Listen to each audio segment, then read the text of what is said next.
Jai Ma. O Mangalam Gurudevaya Devya Matriksha Mangalam Mangalam Bhakta Brindebhyo Sarva Lokaya Mangalam Stapakaya Chidharmasya Sarva Dharma Sarupine Avatara Varishtaya Ramakrishnaya Mangalam Om Sarashiva Samarambam Shankarachara Madhyamam Ashmarachara Prayandam Vande Gurum Paramparam Om Guru Brahma Guru Vishnu Guru Devo Maheshwara Guru Deva Param Brahman Tasmai Sri Gurave Namaha Tasmai Sri Gurave Namaha Sri Hari Om. Hari Om.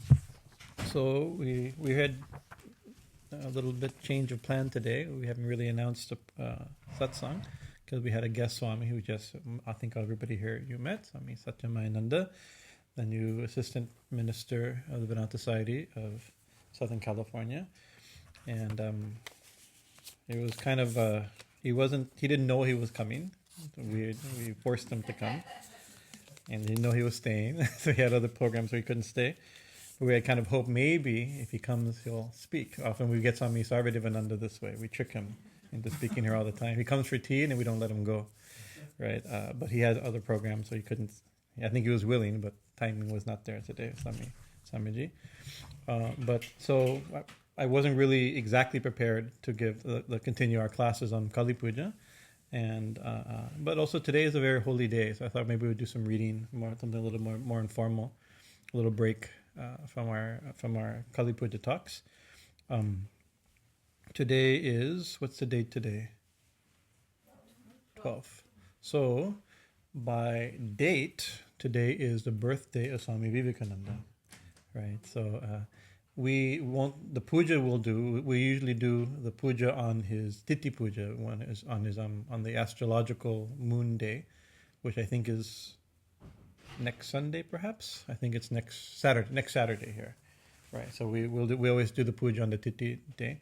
And I think the Ramakrishna Mission, they celebrate, actually even I think it may even be National Youth Day on the 12th, because Swami Vivekananda is seen as a hero to rise the youth and champion this education and responsibility of the youth. So, can you turn this up a little bit? I don't know if it's on. Is it on? It's not. I don't know something's wrong with the microphone, I think. Yeah. There it is. Okay. Oh my! Now can you turn it down again? The material world is always too much like this. So very auspicious day, and so we weren't planning to read on Swami Vivekananda. Maybe when we get to closer next weekend, maybe we can talk a little bit Swami Vivekananda, the significance of his birth. But we can't underestimate what happened on this day for the world itself. And Swamiji is quoted as he left on Sri Ramakrishna. You've heard this statement Sri Ramakrishna made very often, that unless one has a command from God, one can't teach people. Right? And we're so many teachers. We lecture, other people lecture, some people, gurus and professors and all kinds of things, It's like, and pundits and very famous pundits. And you see, it's like, well, they must have the command, although they wouldn't be so popular. But Sri Ramakrishna made the statement to the most popular pundits of his days. Right? He says, and I forget which pundit he's talking about, Shashadar, or some pundit. He made this comment, and people around him got a little nervous that he's criticizing the pundit.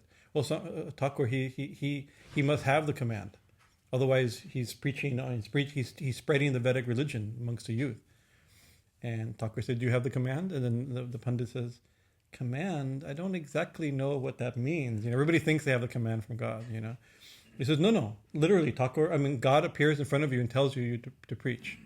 Right, that's the direct command from God, not just some inspiring. He says, otherwise, what happens is that your words have no power. You create a fuss. You create not a scandal, but say a sensation. You create a sensation. Big lecture. You can see there's people right now creating big sensations. Right, great. Maybe it has some value of people thinking about, but that also passes. And thank you. And it passes. It doesn't have any long-lasting effect, right? But so today's Swami Vivekananda's birthday. So did Swami Vivekananda have such a command from God? Of course, Sri Ramakrishna was. I had to tell you, this is our secret interpretive principle. Sri Ramakrishna was God, according to his disciples, and according to our understanding, whatever that was, beyond our understanding what that means, but this is our faith. We start with this idea. He is an incarnation of divinity itself, the Divine Mother herself, Lord himself, right? And before he died, almost one of the final things he did, he couldn't, at that time, Sri Ramakrishna was suffering from extreme pain. He had throat cancer, right? So he couldn't speak anymore. But Sri Ramakrishna wrote something, and he drew something. He drew, it's so simple. It's actually in the, I think on the desk is the Lila Prashanga. Can you grab that for me? I'll show you the picture of it. It's at the final pages of it. Great master is there. He drew a peacock, which is interesting. And people interpreted, what does it mean? Peacock has an attracting power, right? And he drew a simple line drawing of Swamiji's face, right? Really amazing. Really, I mean, you could. We have several of Thakur's drawing. He's quite amazing. Even his art is amazing. But the fact that he did this, all right.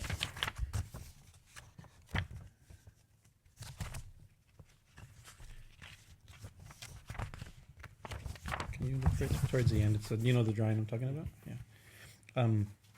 He drew Swamiji's face, and then he wrote, as Swami was getting the car, he quoted it all. He said, Jai Shri Radhe Premamoy, right? Victory to Radha, right? The embodiment of devotion, of love, Premamoy, right?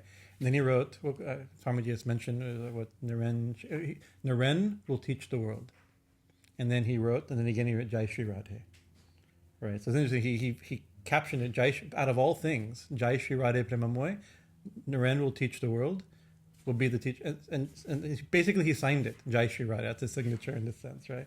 So this is his command from God, right? So you can see there's more popular teachers than Swami Vivekananda, right? But you can't say there's more influential teachers than Swami Vivekananda. The influence of his words had literally divine power behind them. He had the authority of God behind them. Right, it didn't have to think, do I have my... And he actually did think, we read in his letters, he questioned everything he said, everything he did. He agonized. This is the drawing, if you can see. Right, he drew look, it's literally Swamiji's face, amazing. It's simple 3-4 little lines with a pen, fountain pen, Jai Shri Radhe Premamoy. This Jai Shri Radhe Rampriyadas has tattooed. He has it, right? Very fascinating. So he literally had the literal command from God, right? But Swami Vivekananda, of course, we know we consider such one of the important events of Swamiji's life and in the world's life is when he came to America, and he spoke at the Parliament, his opening talk at the Parliament, and of course, right now we're celebrating the 125th anniversary of the Parliament of Religion. This last Parliament they just did in Toronto, Canada, was 150. There were some years where it wasn't every year, but they've started. But it's the 125th anniversary. So it's very significant, and many important talks were there. Many important people were there, but you can see Swami Vivekananda. I mean, maybe he's the only one that had the the command, literally the command from Sri Ramakrishna to be there, right? And his words had a tremendous effect, and it projected Sri Ramakrishna. He was very. I mean, Swami Vivekananda was he took the Parliament by storm, you could say. He became very popular, and that threw him onto the national stage in America, and then from the national stage, it threw him onto world history, right? And so he spent many years in America and the West, and then that led to his founding of his work in the West, and then of course, even more importantly, the founding of the Ramakrishna Math Mission in India, which has at present has over 2,000 sannyasis. You can imagine the group that has over 2,000 sannyasis, right? Scandal-free organization, right? For the most part, compared to every possible thing. It's amazing what they do, right? Running so many schools, so many hospitals, so many preaching centers, so many, one thing after another. Really quite amazing. So why is it? Well, of course, it's very well organized. Has many things. There's many things why it's successful. But I think it's successful because Jai Shri Radhe Premamoy, he had the power of Sri Ramakrishna behind him, right? And so his work in the West. But so Swamiji, of course, we have the complete works, 8-9 volumes now, coming in 10 volumes, a new version of the complete works.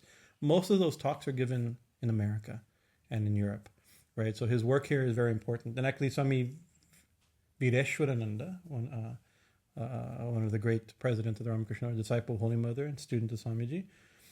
Somebody said, Swamiji gave his best work in the West, right? He didn't say anything important. His message wasn't for the East. And he said, because look at he said, no, our problem, Swamiji spoke the highest things to us, right? We're foolish. It's our problem. We didn't write it down, right? It's like, it's Mr. My faithful good one. He had a stenographer who wrote everything he said in America. Thank God for his, we have 9 volumes of original ideas because he wrote his lectures down. There's no recordings, right? And he wasn't in India recording what Swamiji said. We have and a few. There's the talks from there's a series of talks from in South and from what is it? Yeah, it's when he first came back to India, he gave a series of talks in South India. My goodness, these are bombs. These are tremendous, right? And then you have this conversation that Beller with Sharat Chandra, one of his disciples. If only we could record, if we had everything Swamiji said in India, we couldn't imagine, right? But still, he said his work in the West is very important. We're here because of that, right? But he's not the only one. He sent other disciples of Sri Ramakrishna here, right? It's amazing. Sri Ramakrishna, an avatar of this age, right? 6 of his sannyasi disciples came to the West, right? This is really amazing. Swami Saradananda, Swami Nirmalananda, Swami Abhedananda, Swami Trigunatitananda, Swami Turiyananda. Who am I missing? Is that everybody? I think. I don't know. I didn't count. I think that's probably close to them. But yeah, right. Tremendous, right? So there's some important work here, right? But one of which I mentioned is Swami Saradananda, and so his picture is there today, right? And so that's what I kind of bring in a roundabout, unorganized way, going back to Swami Saradananda, Sharat Maharaj. And Swami Saradananda, he gave beautiful talks. We have recordings of many, transcriptions of some of his talks in New York and all over America. Very powerful speaker, very clear thinker. Not as charismatic as Swamiji. Swamiji was, the lion, a roaring lion. But his classes, he gave very systematic, very intelligent, presented classes with a very yogic kind of interpretation. But then he went back to India, and when he went back to India, he did very important work. He became the secretary, the treasurer of the Ramakrishna Mission, as it was when Swamiji founded it, and he did another very important work. He took responsibility for Holy Mother, right? This is also very important, right? When Holy Mother, after Sri Ramakrishna's passing, everybody, of course, the boys went off doing their tapasya, and the householders continued their life, right? And everybody assumed Holy Mother was fine. Right, Holy Mother was living back in her Drambati, then she lived in Kamapakur, but actually she was almost starving, right? Because Thakur said, never put your hand like this, never beg, right? So she never asked anything. And everybody thought she was okay. But slowly it became revealed that actually she was in dire poverty, right? And so Swami Saradananda, first it was Swami Yogananda, and then Trigunatitananda, these different people dedicated their lives to serving her, right? And then she spent 1 year in Vrindavan during this time, So Swami Yogananda was the first. And actually, even we think Sri Ramakrishna's disciples, there's different types of disciples, right? Usually we think a disciple is a person who gives, when you get diksha from somebody, you become their disciple, right? But disciple means one who accepts one's discipline. So the tradition, so actually, when we think of Sri Ramakrishna's disciples, most of which he did not give diksha to. Right, as far as he may have, we don't know who gave diksha to, right? But as far as people we know he gave diksha to, there's actually of the 16, 17, 18 disciples of Sri Ramakrishna, monastic disciples, 4 or 5, 6 were initiated by Sri Ramakrishna. Almost all of them were initiated by Holy Mother, right? And first was Yogananda, right? And Yogan Maharaj, right? And Swami Yogananda, Sri Ramakrishna appeared to, as we accept the stories, he appeared to Swami Yogananda, says initiate, and appeared to Holy Mother in a vision, initiate Yogan. And what is this? 2-3 times she appeared, and one time she answered, she argued with her, I don't even know Yogan. I've never even spoken to Yogan. Because at that time, Holy Mother, we usually see her but she was in public, this is how she would be in public. Right? And she put her feet out, and people would come and bow at her feet. Right, she was covered. They the older tradition, so she never spoke to Yogin, right? So through enough pushing of Sri Ramakrishna, the vision, right, initiated Yogin. So she, through a different person, I think through Yogin Ma, another disciple, he says, ask Yogin if Thakur initiated him, right? And so she, no, Thakur never gave me any mantra like that. So then it was given through Holy Mother, right? And so Yogin was the first. Then Trigunatitananda. Didn't research this right now. I'm doing this from memory. Trigunatitananda served her quite a bit also, and then it fell on Swami Saradananda, whose birthday we're celebrating, my Titi, and he dedicated the rest of his life. Really, his main service was serving Holy Mother, right, and very much concerned how to support her, right. And in Drambati, her home village, when she'd be in her village, she was very happy in her village, but the family lived there. It was a family home. And the brothers were there. And all the devotees, it would cause some struggle. She wasn't free, right? So he raised money to build a house just next door, kitty corner property, right? So she had her own house eventually, right? Small, like that. But he raised money. And so how did he raise money? So he started the Udbodhan magazine by Swamiji's instruction, right? Partially to raise money. Really, his intention was not to spread Vedanta. Udbodhan means to wake up India, right? The magazine is this message of Swamiji's message to wake. But actually, the editor and the organizer of the magazine, his intention was not to wake up India. It was to serve Holy Mother. Right? Raise money by selling this magazine in order to build her a house, right? And and then he started writing this book, the Ramakrishna Lila Prasanga. Swami Chetananada translated as Ramakrishna's Divine Play. Or there's another translation that the Ramakrishna Mission did as the Great Master, Ramakrishna the Great Master. And he did that. Of course, Swamiji told him, we need to, so many legends about Sri Ramakrishna come in, do research and present a good book, right? And so he did so much research. And he did it in obedience to Swami Vivekananda's wish, right? But really his desire was not to write a book on Sri Ramakrishna. His desire was to raise money, to sell, to print articles, to sell magazines, to raise money to support Holy Mother. And the day Holy Mother died, he put down his pen. He didn't. The book never got finished. Right on 1st January, we read the Kalpataru Lila, and then after that it ends. Sri Ramakrishna didn't die after that. Many important things happened. 3-4 months, maybe more, 6 months, I forget. After that, but his reason for writing had finished. Holy Mother died. He never completed the book. Right. So it also shows something of his personality, And also Swami Chaitanya points out, he says, like, what he did in his 40s, the giant intellect, philosophical understanding, language ability to write such a book, really incredible, right? And if you see, there's a picture, and he has small little, like pretty much the size of the table that he's sitting on, little tiny thing. He had an ink pot, and he sit there on the floor, and he wrote the whole book on this little tiny wooden table. Right, just slowly doing his research and very carefully thinking the thing through. Tremendous personality.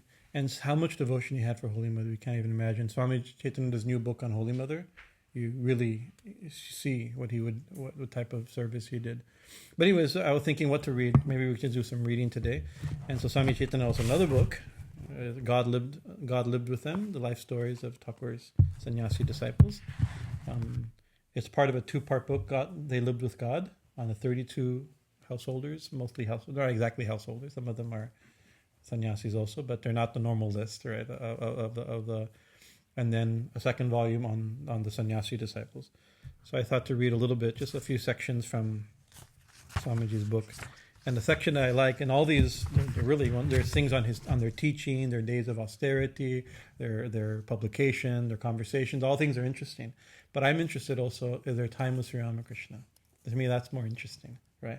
Because they weren't. It's not like they went to school, became a good.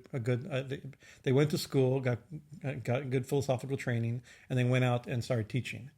Right? They were not just trained in school. I mean, he's educated. Most of Thakur's disciples, many of them were educated, but that's not what gave them the authority, their power to preach or the power to teach. It was their training, their molding by Sri Ramakrishna. So I thought we can read a little bit, just a few pages. So I'll just read. The first is two paragraphs, just introduction about his birth, since it's his birthday. As a garland maker picks many flowers of different colors to create a beautiful wreath, so Sri Ramakrishna chose his disciples from the companions of previous divine incarnations and trained them to carry his message of religious harmony in this present age. This is the idea that the people he brought, Sri Ramakrishna saw them all in visions. He says this person M was in the dance party of Chaitanya, right? Swami Vivekananda was one of the Saptarishis, right? Swami Bhajanananda, each person he saw in different things. Brahmananda was a companion of Lord Krishna, right? So he pulled from the previous incarnations his attendants, right? This is very interesting, right? And so we understand, it's interesting, the same thing happened in the Chaitanya Charitamrita Chaitanya Bhagavat. The same thing is told, that when the disciples, this is Swami Tripuram Maharaj gave this very powerful point. I still remember it sitting here actually many years ago, when Lord Chaitanya's disciples began to think, it's like I think he's Krishna, he's God, right? If he's Krishna, so they say, wow, he's Krishna. They began to think maybe Chaitanya is Krishna. Then the disciples begin to then you think, well, if he's Krishna, right, then Krishna never comes alone. He must have attendants, and it's like, so who are they? So let's find. Krishna. Who are the attendants of Krishna that came with him? And then they were stunned. It was them, right? They were like that. That's amazing type of thing. So same thing with Sri Ramakrishna's disciples.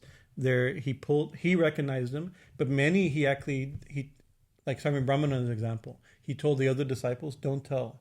I saw him was Krishna. He was a playmate of Krishna, but don't tell him. As soon as he remembers it, he'll leave his body."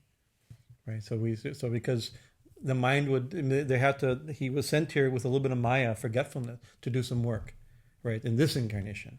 But as soon as Brahmananda, who started the famous, he says the Krishna, I see Krishna, I see the Krishna of my Ramakrishna.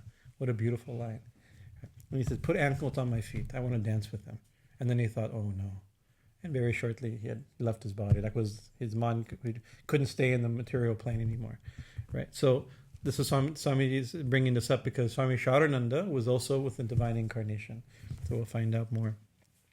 On 23rd December 1885, Sri Ramakrishna remarked about Sharat and Sashi and Sharat. Sharat is Swami Saradananda. Sashi is Swami Ramakrishnananda. Right. In a vision, I saw Sashi and Sharat had been among the followers of Christ, which is very interesting. So even in the Jesus Leela, right, two of Jesus' disciples came in this age with Sri Ramakrishna. Pointing to his foremost disciple, Peter, Christ said, "Upon this rock I will build my church." Later on, Peter's unshakable faith, indomitable energy, and unflinching love for his Lord gave a tremendous impetus to early Christianity. Just as Peter supported the early Christian church, Sharat carried the heavy responsibility of the young Ramakrishna movement for over 30 years. Sharat was completely unaware of his future role when, one day at Dakshineshwar, Sri Ramakrishna sat upon his lap in an ecstatic mood, and later explained to the curious devotees, I was testing how much weight he could bear. So Sharat, Swami Thakur sat on his lap. Right, and he said, "Can you hold me? Can you support me?" Later, that the entire Ramakrishna mission actually would be organized by him, their whole responsibility. Right, very interesting. Sharat Chandra Chakrabarti was born in Calcutta at 6:32 p.m. in a few minutes. Right, on Saturday. Oh, we're getting close. It's also Saturday. This is good. Wow, you could have read this. I would have missed this. On Saturday, 23rd December. 1865. No. How is today, Sharat? Oh, because today is Titi Puja. I'm going, how is that? I think we put up the wrong picture. No, it's by the moon it's today. Interesting, he came with Jesus and he's born like the day Christmas Eve. The eve of Christmas Eve. Interesting, that season is there. The house where he was born, 125 Amherst Street, was later demolished by the Calcutta Corporation in order to extend Harrison Road, now Mahatma Gandhi Road. His father, Girish Chandra Chakrabarti, and mother, Nilmani Devi, were devout Hindu Brahmins and quite well-to-do. They had a large family and were partners in the Druggist Hall, a large foreign medicine pharmacy. Sharak was very quiet and gentle, which was construed by some as signs that the boy was not intelligent. At an early age, observing his mother worshipping the family deity, he developed a strong religious inclination. At the age of 13, like all Brahmin boys, he was invested with the sacred thread, and he regularly practiced jopam and meditation. He memorized many hymns and various gods and goddesses, which he would recite to his young friends. Sharak was admitted to Albert School and later to the Hare School, where he was a good student and scored at the topmost of his school examinations. He took a leading role in his school debating society and developed a strong body by exercising regularly and eating well. This is another. It's like oh, he's healthy. Healthy means heavy in the old style. He ate well. We have a different tradition now. Sharak was born with a warm, loving, and unselfish heart. He was extremely courteous and was incapable of using harsh words or hurting anyone's feelings. His generosity was such that he saved his pocket money to help his poor classmates buy books, paper, pencils, and so on. Sometimes he would give his used clothes, sweaters, and shoes to his poor friends. Once he discovered that one of his neighbor's maidservants had been stricken with cholera, and that her master, fearing contagion, had moved her up to the roof and left her to her fate. Sharad rushed to the dying woman and did what he could for her. When she died, he made all necessary arrangements for her last rites. Sashi, a cousin of Sharat, was studying and living with Sharat's family.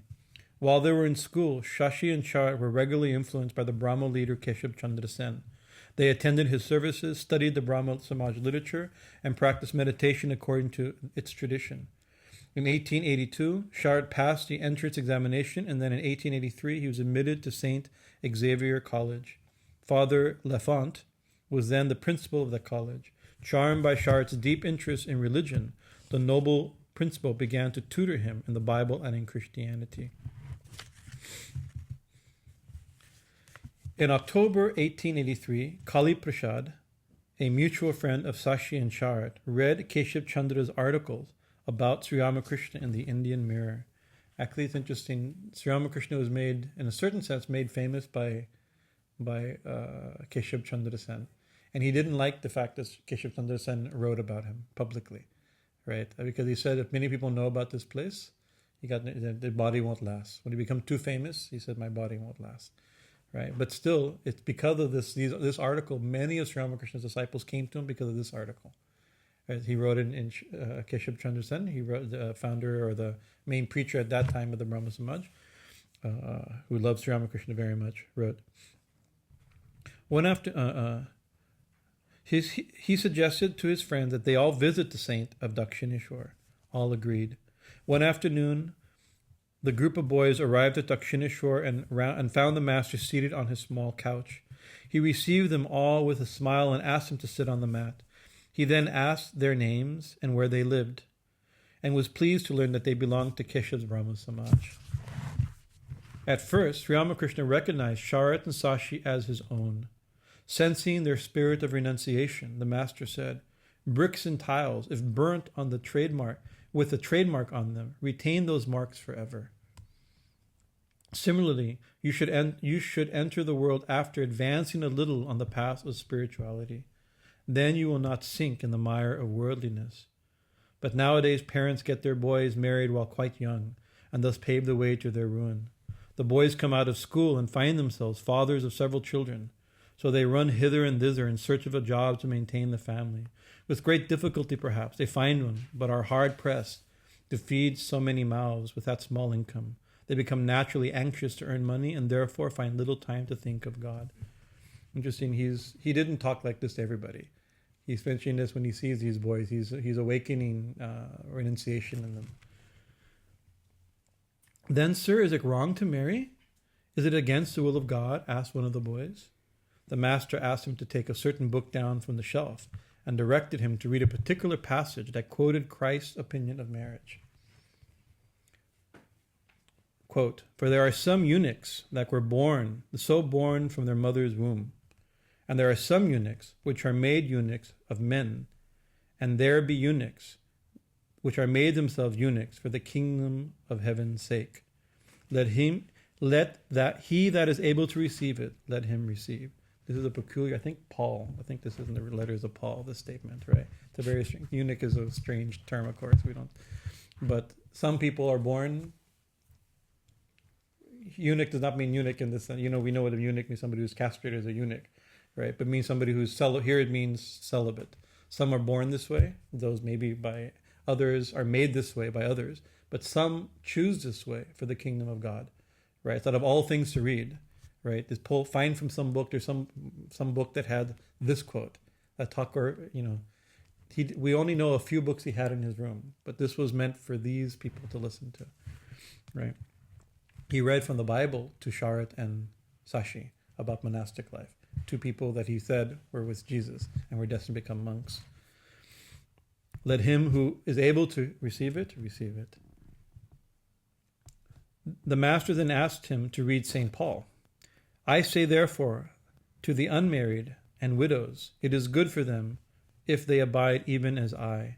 But if they cannot contain, let them marry, for it is better to marry than to burn." I first heard this, there was on Real People, remember those old shows? Real People, that's incredible. It was back in the 80s. This little boy, he was 8 years old, and he would come in a brown suit in the Bible, and he'd go out and scream, "The Bible says," it was a national sensation. Better, and then he quote this verse. He doesn't know what he's quoting. "Better to marry than to burn," right? and recently, my plumber quoted this because he asked me if I was married. I was helping him at my auntie's house, some apartment struggle. I said, no, I'm a monk. And he quoted, St. Paul says, "Better to marry than to burn." Right. The better, it's like, better you get married than go to hell. That's how it's usually interpreted, right? But actually the verse means better to marry than to burn with desire, right? If you have much desire, better you marry than just spend your whole life burning and longing and thinking, right? That's probably what it means. That's how most people believe it means. That's the obvious meaning, right?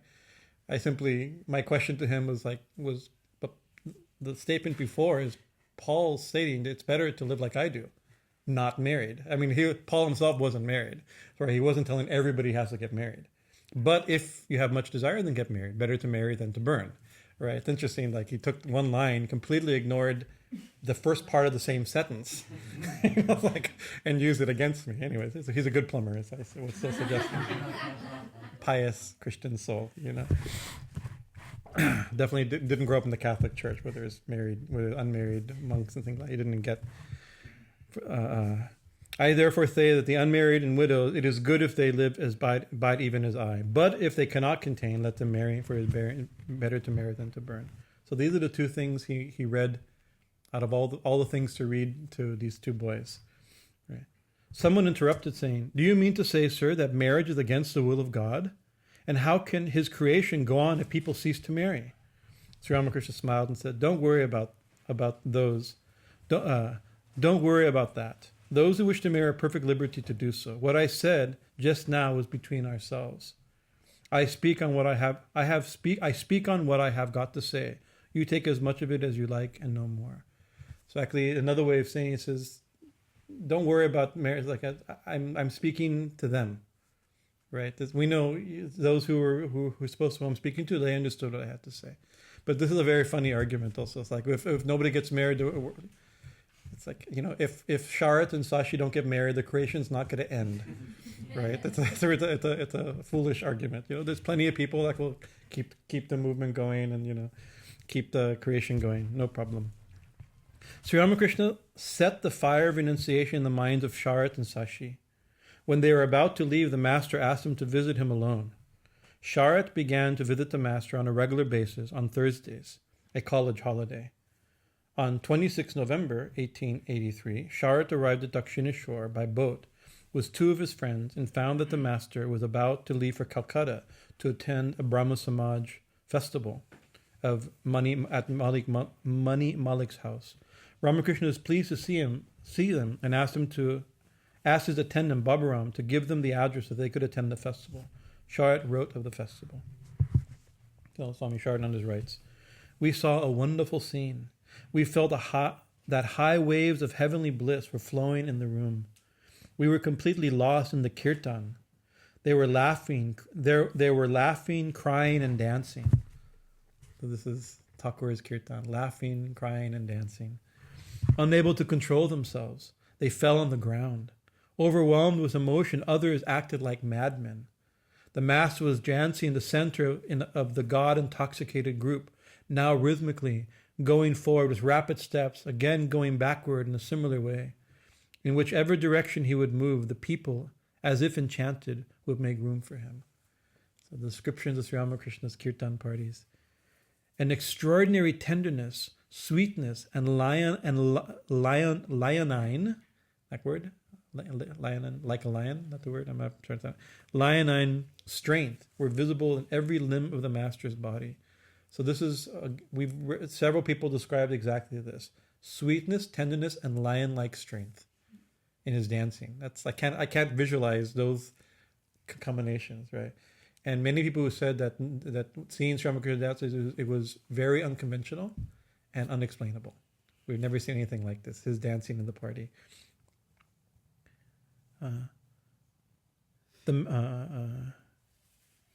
It was a superb dance.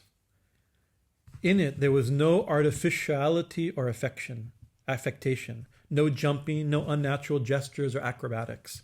We've seen such kirtans. Nor was there any sense of absence of control. Rather, one noticed in the master's dancing rhythmical and natural gestures and movements of limb.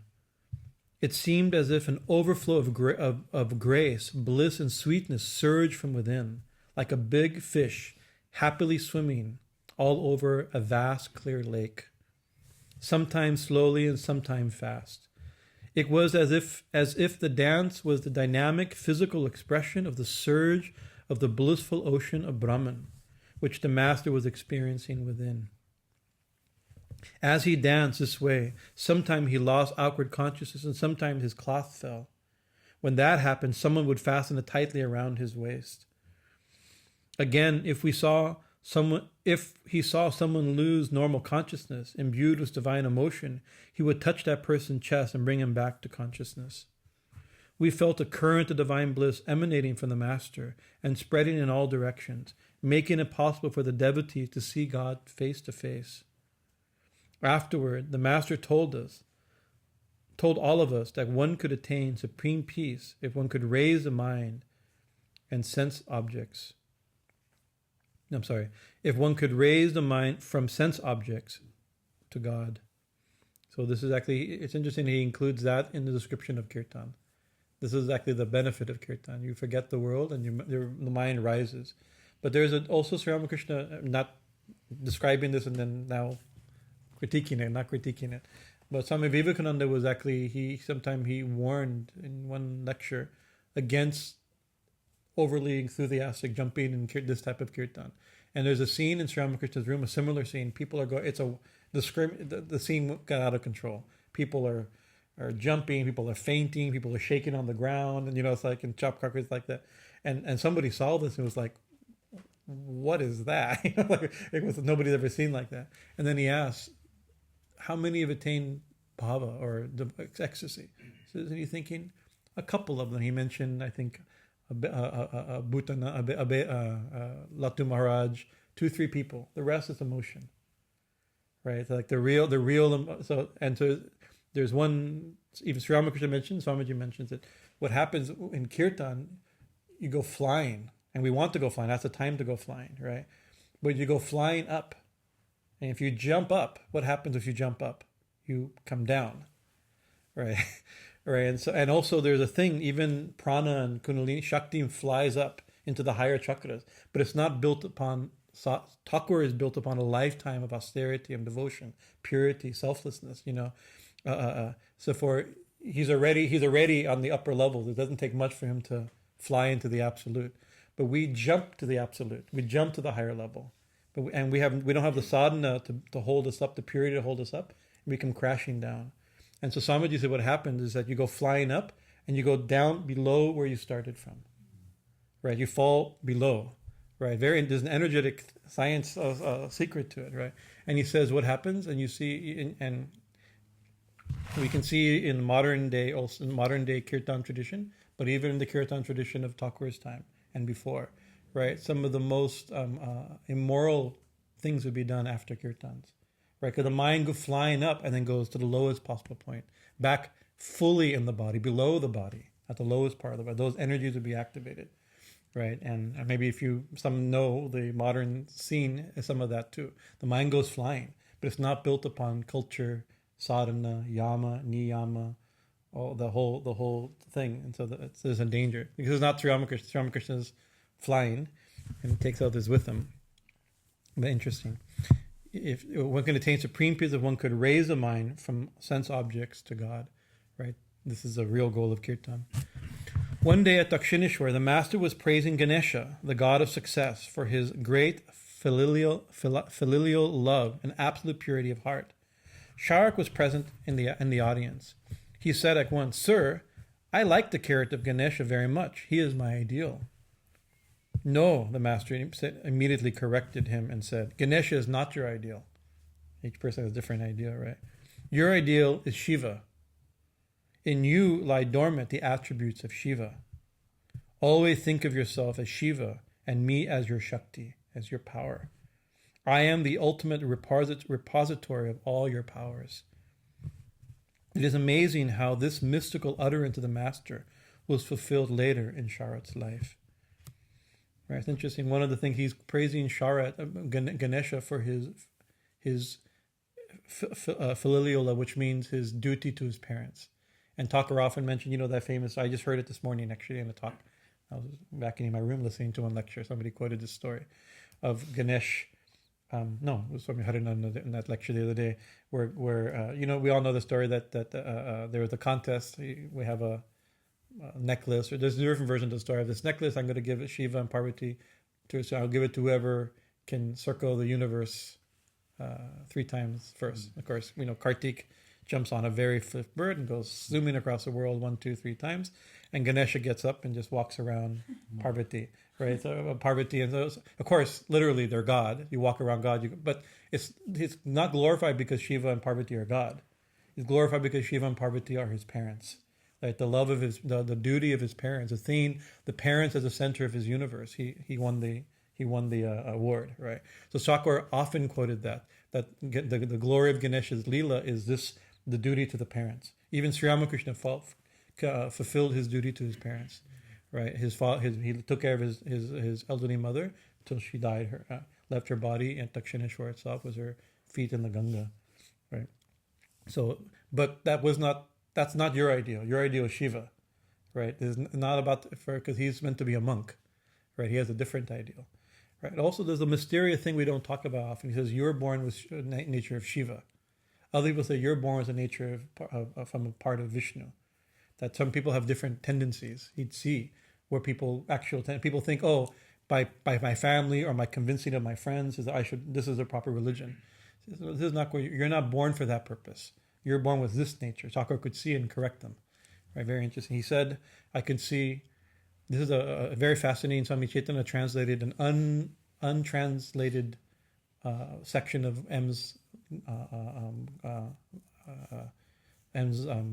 diary, right? So it's very hard to translate because M didn't, these are just notes. But Swami, there's one point Thakur, Swami Ramakrishna says in that page that at nighttime when all the devotees are sleeping in his room, he gets up and just looks. And he says, and by looking, he sees, he describes it like seeing things in a glass case. He sees everything, their past and their future, what their karmas are, why they come, where they're going, what mission they're meant to do. It's and then in the morning, those are the topics he brings up and guides them. He could see what. So if he corrects your sadhana or corrects your, no, this is not your ishta, this is your ishta, this is not your nature, this is your nature. He's doing it from a very deep perspective, unique. Sharad was tremendously attracted to the master.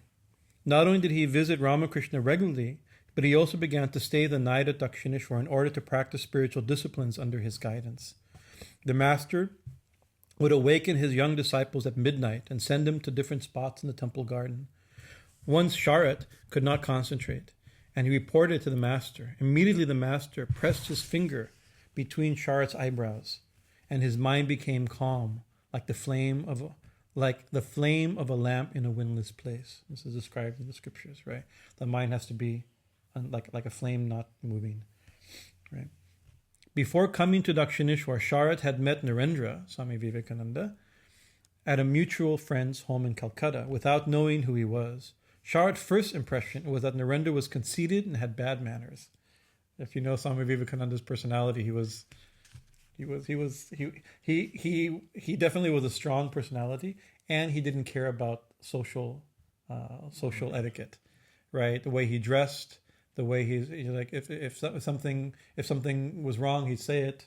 There's all in Indian culture, there's lots of subtle things of where you sit and how you behave and how Swamiji didn't make sense to me, didn't follow them. So he didn't people who met him didn't always like him in the beginning, right? His personality. So even Sharat didn't like him in the beginning, conceited and rude.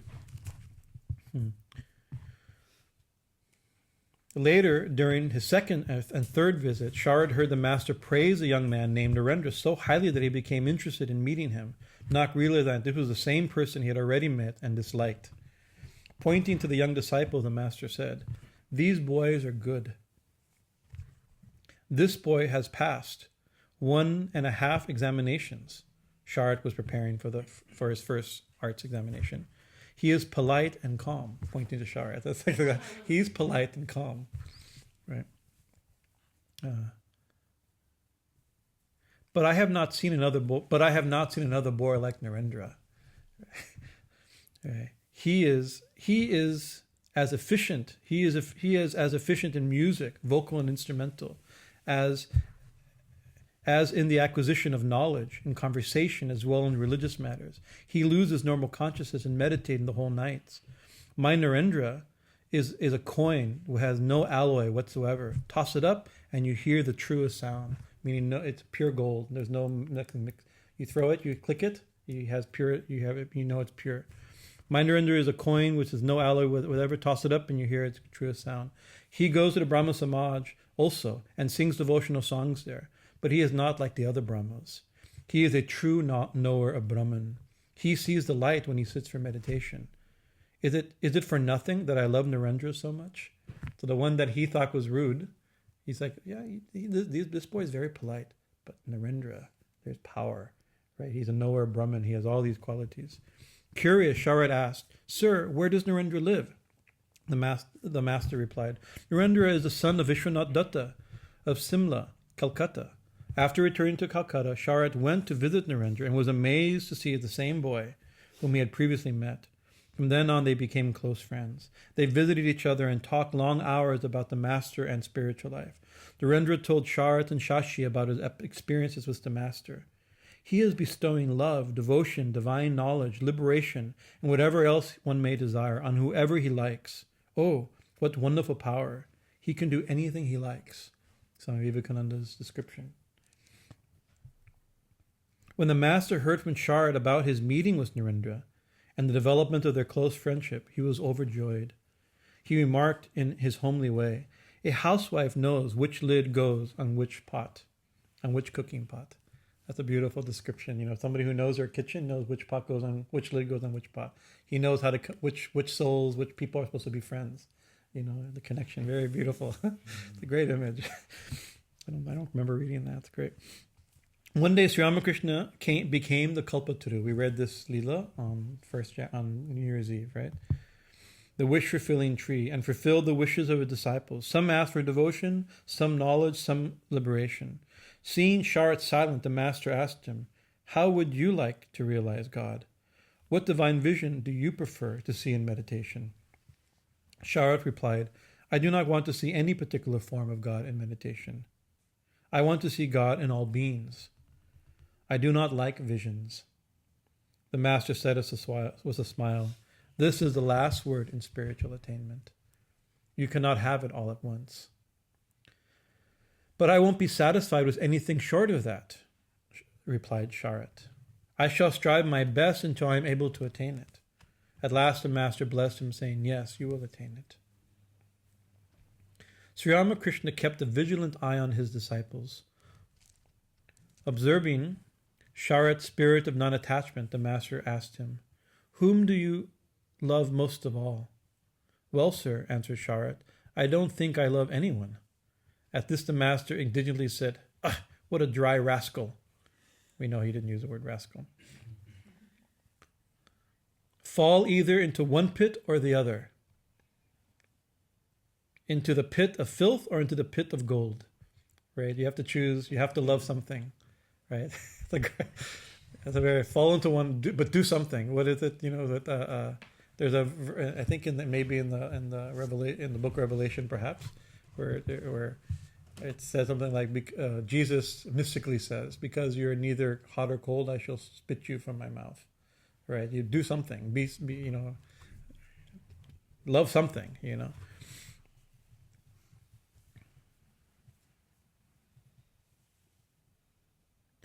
But who is foolish enough to want to fall into the pit of filth? If one has love in one's heart for one's fellow beings, one can easily divert it towards God.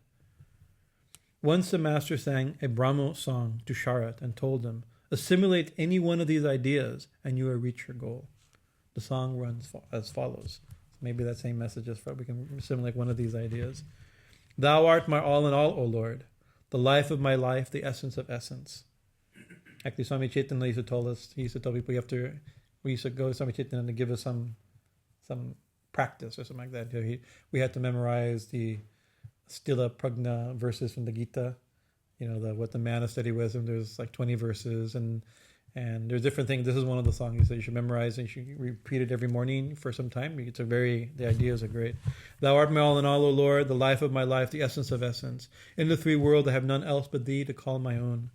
Thou art my peace, my joy, my hope. Thou art my support, my wealth, my glory. Thou art my wisdom and my strength. Thou art my home, my place of rest, my dearest friend, my next of kin, my parents and my present and my future. Thou art my heaven and my salvation. Thou art my scripture and my commandments. Thou art my ever gracious Guru. Thou art the spring of my boundless bliss. Thou art the way, and thou the goal. Thou art the adorable one, O Lord.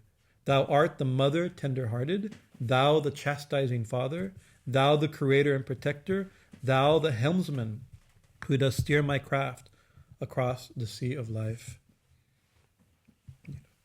In 1885, Sharat passed the first arts examination. His father wanted him to study medicine so he could work with him at this pharmacy. Although Sharat had no interest in becoming a doctor or a pharmacist, he took Narendra's advice and enrolled in Calcutta Medical College. Sharat knew the master would not accept food from his hands of a lawgiver or doctors. This is interesting. Thakur wouldn't accept food from lawyers or from doctors. Yeah. Very interesting. Right? Thakur is so he didn't want to become a doctor. Actually, Swamiji was scheduled to become a lawyer and Swami Saradananda was going to become a doctor. Right? Interesting, right? And the reason, Thakur himself says, there may be different reasons. There's vibrational, but really he says both. A lawyer makes his living online, and that's interesting because Gandhi made the same argument. Gandhi made in his first book called Swaraj. It's a very fiery book. It was forbidden. Like the British government immediately he wrote it in South Africa, right? But about the freedom of India, and immediately later Gandhi said, "Oh, they did the best advertisement for my book is banning it. They sold millions of copies." But it was before Gandhi learned how to be Gandhi. Gandhi learned a particular way, the sadhu way, the gentle, the way he preached. But in the early days, he had not found his voice in a certain sense, and it was printed later at the end of his life to say, "We want to reprint it." Yes, just reprint it. Should we change anything? He says, "No, it's right." He's changed his way, but it's a very powerful book. And in it, one of the things he attacks the courts and lawyers. And of course, he himself was a lawyer. Very interesting, right? And he makes an interesting argument, which Thakur also made, that if two people, if Kiritmi are having a fight, most likely it's going to go away, right? Nothing will come of it, or our friends and families will dissipate it, or the traditional thing of in a village there's the panchat or something like that. They if it needs to, they'll maximally will go outside and fight, and one of us will punch the other, and one of us will win. It'll be finished right there. But instead, that's bad enough. But you just fight it out. At least, if you go to a lawyer, what happens? We start a case against them, right? You start rather than finding that one little thing that bothered us, you find other things, and you start it creates more tension rather than less tension. He says, "Who says this is noble? It's a very noble profession." Right, that's one of the Thakurs. Thakur, you quoted these things, and it's like this. And then with doctors make their. Of course, doctors should heal. Even Sri Ramakrishna had doctors we considered to be like God. He accepted food from his doctors, right. But why was this idea? Is that the doctors, they make more. The more people who are sick, the more money they make. Right. He says, how is that money pure? How is their food pure? Right, they want people to be sick. Of course, it's a different thing. But Thakur saw deep thing. If you see, unfortunately, I have to tell you, we know a lot of lawyers and a lot of doctors, right? And a lot of them go into the business not because they want to heal the sick. It's a good, very good. It's a lot of work, no doubt. They get paid because they do a lot of research. They do a lot of work, right? But they're not doing it always for the highest reasons. Hopefully, they do much good. I'm also a great respecter of both professions, right? But I always get nervous when I hear people, why people, why they want to study, it's not always. Anyways, so Chetananada was not anxious to become a doctor because he knew Thakur would never accept food from his hands. He didn't like doctors, in this sense. Where is it? Sharat knew that the master would not accept food from the hands of doctors and lawyers. Moreover, the master was very fond of Sharat's sister's cooking, and Sharat would carry the food she prepared to him at Dakshineshwar. When the master learned about Sharat's admission to the medical college, he said clearly, "If you become a doctor, I shall not be able to eat food from your hands." Sharat was in dilemma, but the ever gracious master removed it shortly afterward. Sharat could be. I'll tell that story. I'll see if I have a few more minutes. Sharat could not bear a casual, haphazard way of doing things. He was quite alert and methodical about everything. Traits which he learned from the master. In 1885, Sharat went with the master to attend the festival of Panahati, which is recorded graphically in the Gospel of Sri Ramakrishna, the Great Master. After taking leave of the master, when Sharat reached the ferry that would take him back to Calcutta, he remembered that he had left his shoes near Ramakrishna's room. He immediately rushed back to pick them up. Learning the cause of his return, the master said, "My boy, always remember things and never leave anything behind." All the fun and joy of attending the Panahati festival would have been marred if you had gone home and found your shoes were missing, and you did not know where you had left them. Actually, Thakur, many times somebody left something, and Thakur says, "I've never misplaced anything, and I'm in ecstasy. I can't even find my body, and my clothes falls from my body, but I've never misplaced a pen or a penknife or something. It's like he was so conscious. He didn't like any mistake like this. This is a big. I can't even find. Where's my phone?" Anyways, we're not up to Thakur's standard yet. Sharat bowed down to Sri Ramakrishna, and he was about to leave again. Sri Ramakrishna asked, "How did you enjoy the day? It was a veritable fair of Hari's name, wasn't it?" Sharat agreed. Then the master praised the young Naren. "The dark-complexioned boy has been visiting this place for a short time. He is already having ecstasies. He is a good boy. Please go to his house one day and talk to him, will you?" This is another Narendra. There's two Narendras in Thakur's group. "Will you?" Sharat replied, "But sir, I like no one as much as I like the elder Narendra, Vivekananda. So I don't feel any inclination to visit the younger Narendra." The master scolded him, saying, "You brat, you are very one-sided. It is a sign of small-mindedness. As the flower tray of the Lord contains various kinds of flowers, so he has all kinds of devotees." We have that flower tray that we prepare when we're making puja. This is a good part of our Kali Puja class. Remember the tray like that? It had all kinds of flowers, not just one type of flower. Right? Here we have all kinds of crazy devotees. It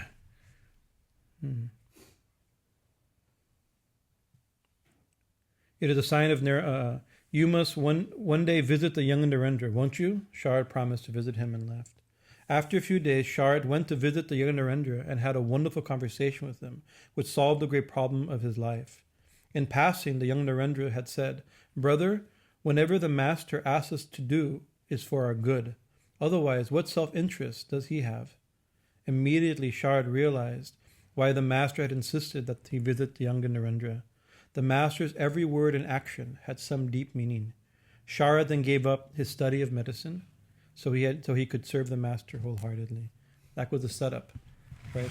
Anything Thakur had asked you to do, he has no agenda. He's nothing to gain from it. He's completely selfless. He's for your own good, right? So then he realized, when he asked me not to study medicine, that was for my own good, right? So he was set up this situation for this.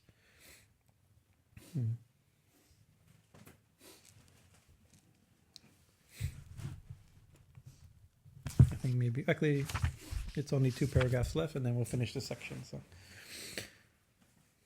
after the Panahati, the Panahati festival. Anybody know this scene? This is one of the most incredible scenes in recorded Leela of Thakur.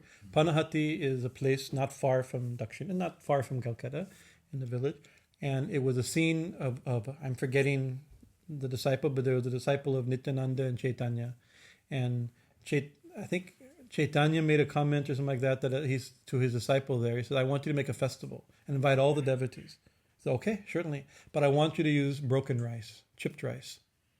It's like chipped rice. You never invite friends, holy people, devotees, and bandara and feed people with broken. This is like the cheapest rice. This is rice that poor people use. This is like low quality rice, not good basmati rice, not good rice for a festival.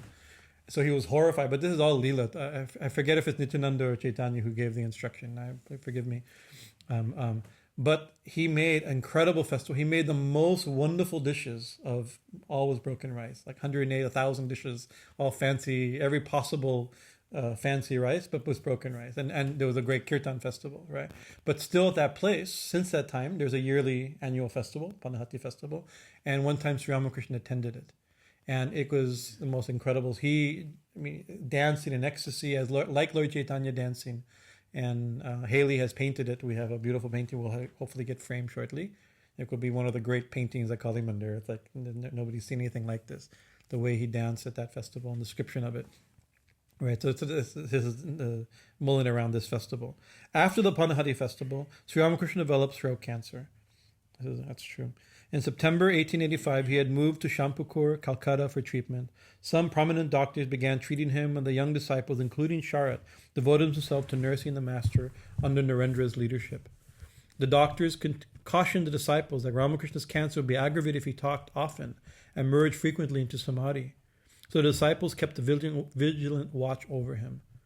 So they said that by talking, it's aggravating. He had throat cancer. It's going to put blood in your throat, and that's going to aggravate it. So don't let him talk much. That was the idea. Nevertheless, one day the master began to teach Sharad about meditation and posture. He's teaching, this is a class on yoga, classical yoga. Sharad wrote later, "Sitting in the lotus posture, placing the back of the right hand on the palm of the left hand and raising both hands to the level of the chest, he said as his eyes closed, 'This is the best posture for all kinds of meditation on God with form.'" Thakur did, this is the way you meditate on God with form.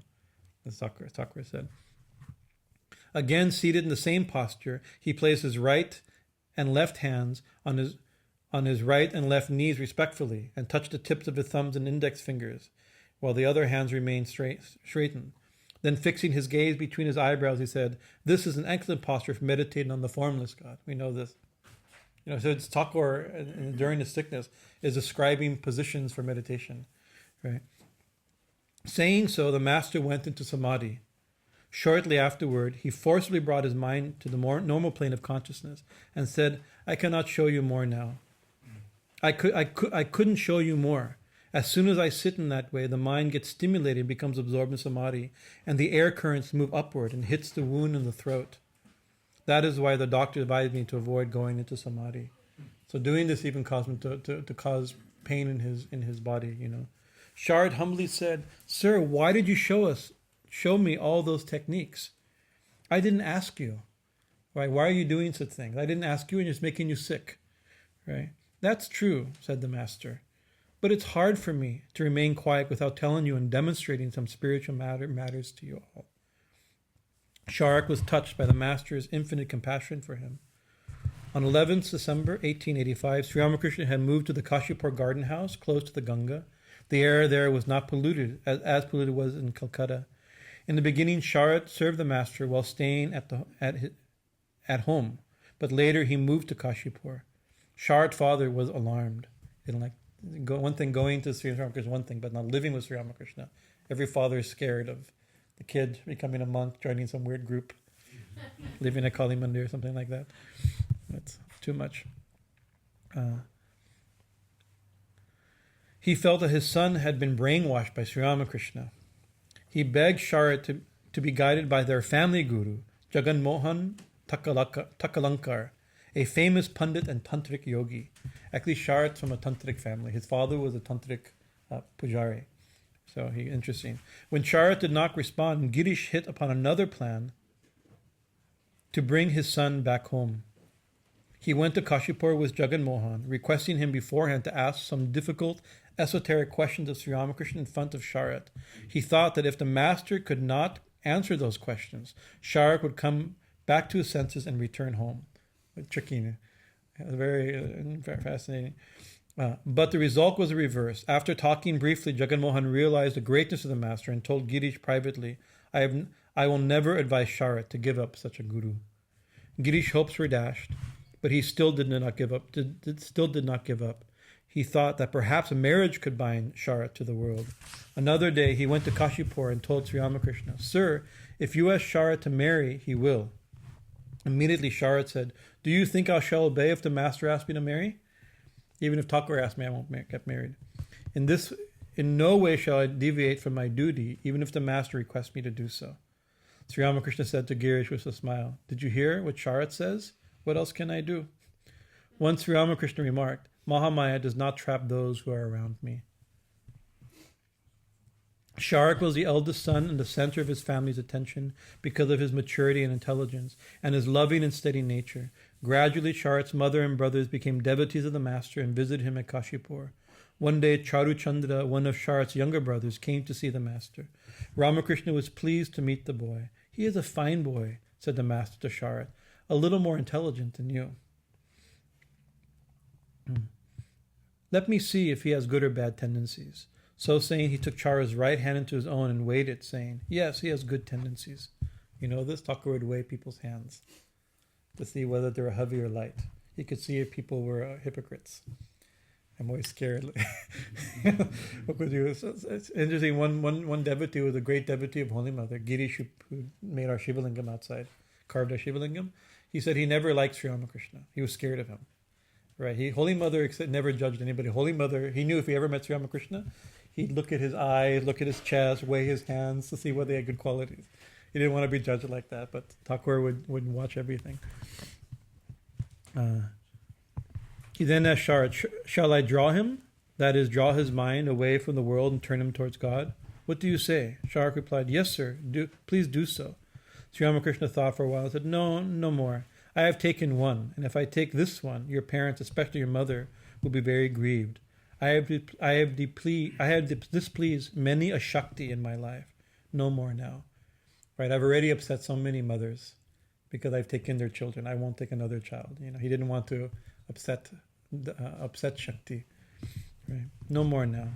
In spite of his illness, the master gave Chaudhary some spiritual instructions and told him, that intelligence is the right one, which helps one realize God, and that intelligence is inferior, which brings worldly prosperity.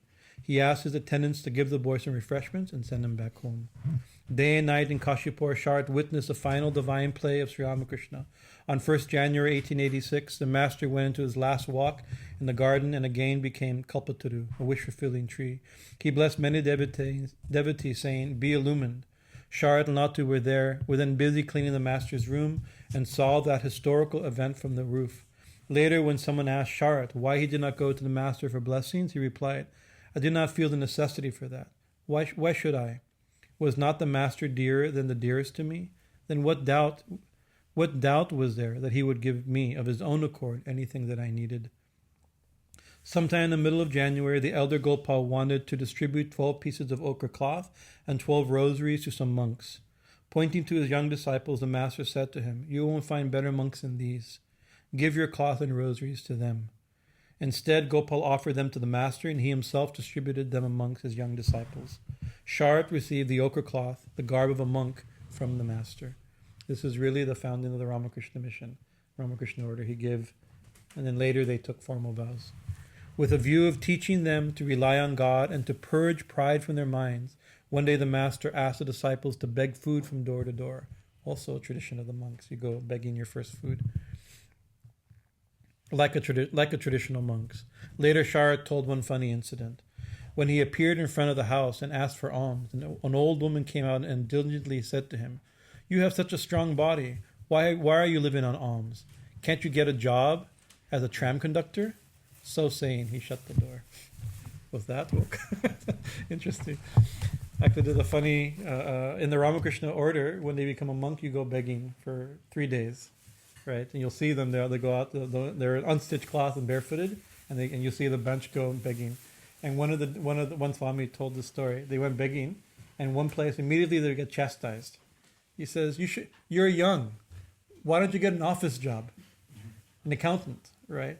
And he said, "Mother, I have an office job. I work in the accountant department at Bellarmat.